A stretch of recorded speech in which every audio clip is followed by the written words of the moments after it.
kowa ya sani hatta cewar abincin azumi sai da mai girma gwamna ya koro waɗanda aka ba.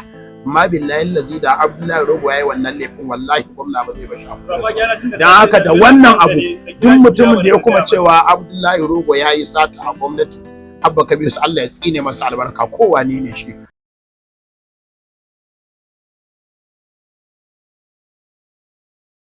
A'udhu billahi minash shaitani bismillahir rahmanir rahim. Ina so in yi tsokaci ne akan wani abu guda ɗaya da waɗansu mutane marasa kirki, marasa kishi ko marasa tarbiyya ko marasa addini suke, wanda su addinance ma abin da suke yi ba daidai bane, domin ko addinin musulunci ya tsara komai dalla-dalla. Duk abin da zaka faɗa sai ka tabbata kana da hujja.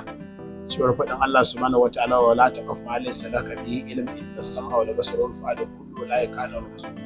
Duk abin da baka sani ba karka yi bayani akai, sai ka bibiya domin Allah zai tambaye ka kaji kace kaji, ka gani kace ka gani ka bibiya, domin idan kai ƙarya to Allah zai tare ka ranar kiyama ka yi bayani.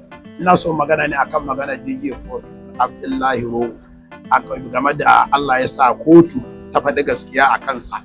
Amma waɗannan mutane da su Jafar su ɗan Bello, wannan yaran ɗana ɗan Bello, su yake su sponsor ne na Baro Jibrin, domin kuwa ga hotunan su nan da Baro Jibrin. Shi sa su suna ganin cewa abin bai musu daidai ba, wanda kuma kotu uwar kowa ce, ko ita EFCC da ICPC in sun kama kotu suke kaso da ba su da ikon su yi hukunci, kuma idan kotu ta yi hukunci su ne za su ce hukunci bai ba ko yayi. Tunda kotu ta yi hukunci nan babu wani a cikin jami'an FCC ko da ICPC ya ce bai masa ba ko ya ce zai ɗaukaka ƙara, kowa da bake shiru saboda wannan abu da ake zargi bai ba, domin inda ya yi wallahi gwamna ba zai bashi ba. Mutum nawa ya kora a matakin gwamnati wanda suka aikata laifi, kowa ya sani hatta cewar abincin azumi sai da mai girma gwamna ya koro waɗanda aka ba. Amma billahi lazi da Abdullahi Rogo yayi wannan laifin wallahi gwamna ba zai bashi abu. Dan haka da wannan abu duk mutumin da ya kuma cewa Abdullahi Rogo yayi sata a gwamnati Abba Kabir Yusif Allah ya tsine masa albarka kowa ne shi. Kuma mu a madadin duk wani dan Kwankwasiyya ba mu yafe masa ba, tsakanin mu da shi Allah ya isa, domin gwamnati ba ta barayi bace. Me yasa Jafar bai buga a jarida cewa gandu ta barawo bane?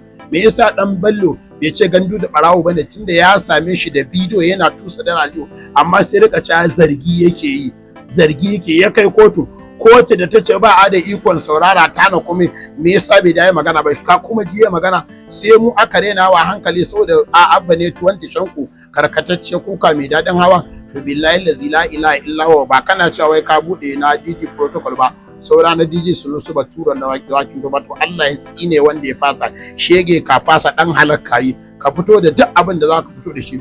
Kuma kotu mai albarka, ni ina kira ma ga alƙalai da su yi hukunci da kwarai-kwarai da duk wanda ya kuma yin magana akan wannan abun, to ya kamata ya fuskanci hukunci, domin yana kalubalanta kotu ne, yana nuna cewa kotu bata iya shari'a ba, bata iya komai. Shine alƙali, to ya zo ya hau kan kujera ya yanke hukunci akai.